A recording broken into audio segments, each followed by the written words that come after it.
Assalamualaikum warahmatullahi wabarakatuh. Perkenalkan, nama saya Amalia Wahyu Widyasari. Saya berdinas di UPT 167 Gresik.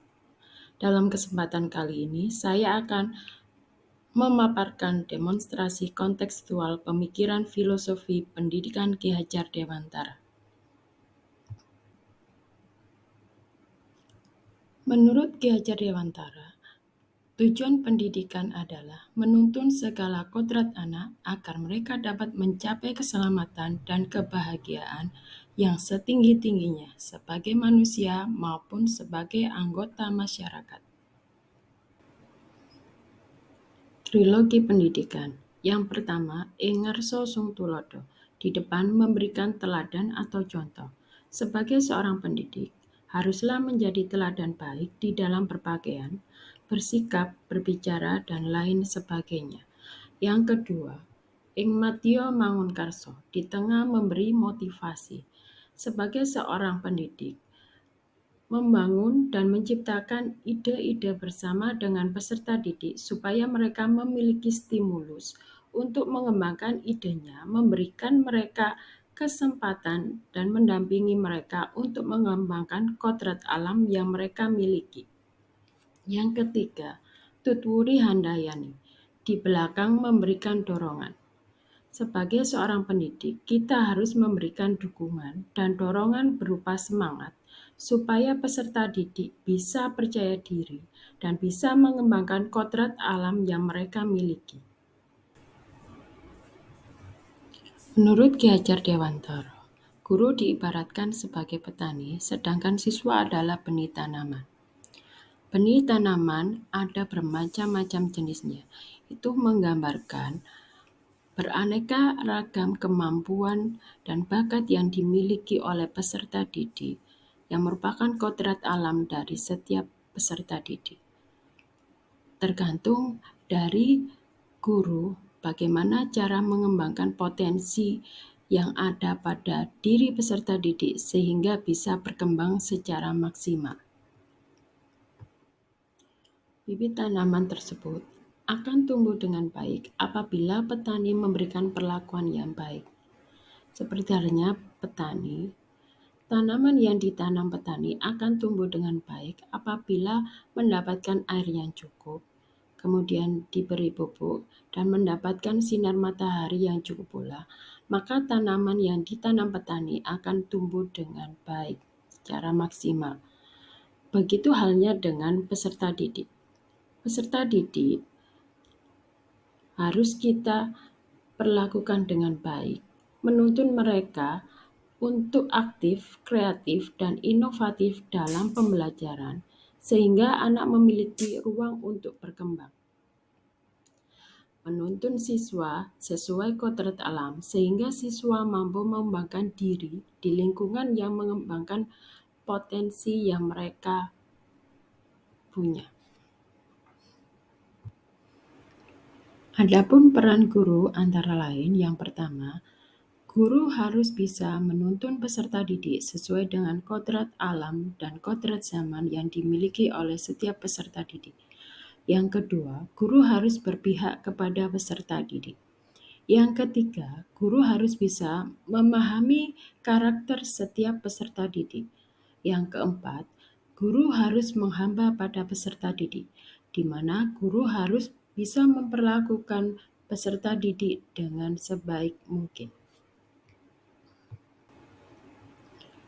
Dari pembelajaran dan pendidikan yang peserta didik dapatkan dari bangku sekolah, diharapkan para peserta didik memiliki budi pekerti yang luhur dan juga memiliki kemampuan di bidang pengetahuan dan intelektual, sehingga para peserta didik sudah mampu untuk bersaing di era globalisasi yang akan datang.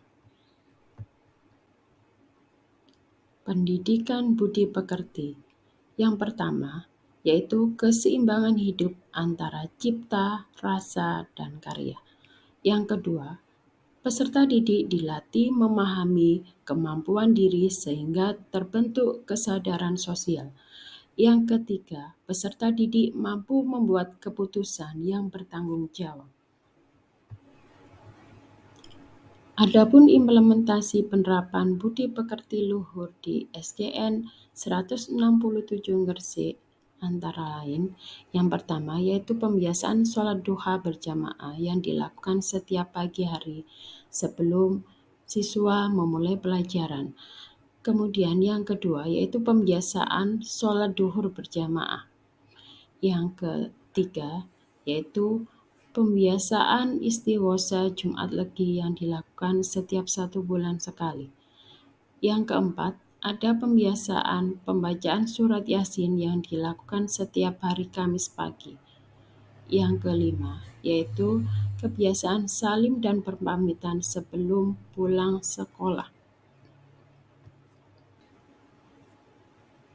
Adapun implementasi pembelajaran menuntun yang saya lakukan di UPT SDN 167 Gresik antara lain yang pertama menuntun berpikir kritis, di mana peserta didik saya berikan LKPD atau lembar peserta didik yang berisi permasalahan yang ada sesuai dengan materi. Kemudian yang kedua menuntun kolaborasi, di mana peserta didik saya kelompokkan dalam kelompok-kelompok kecil yang terdiri dari 4 sampai 5 orang anak yang akan berdiskusi dalam kelompok kecil. Yang ketiga, menuntun mandiri, di mana setiap peserta didik berdiskusi dalam kelompok secara mandiri untuk menyelesaikan permasalahan yang ada secara mandiri. Kemudian yang keempat, mengarahkan, di mana sebagai seorang pendidik, kita diharapkan bisa mengarahkan peserta didik untuk bisa menemukan konsep yang ada sesuai dengan materi.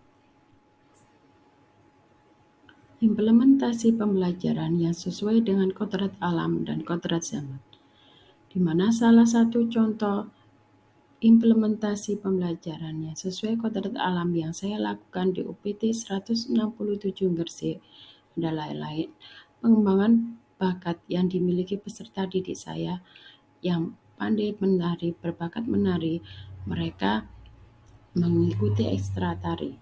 Kemudian ada juga siswa yang punya potensi di bidang renang, kemudian di bidang olahraga yang lain, dikembangkan sesuai dengan potensi yang mereka miliki.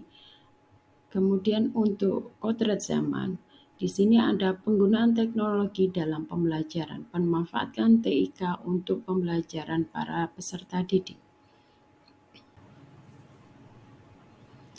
Adapun tantangan penerapan pemikiran Ki Hajar Dewantara di UPT SDN 167 Gresik yang saya hadapi antara lain kemampuan saya yang masih belum memadai. Kemudian yang kedua, sarana dan prasarana yang masih apa adanya, dukungan dari teman sebaya, dan yang terakhir, kesiapan peserta didik.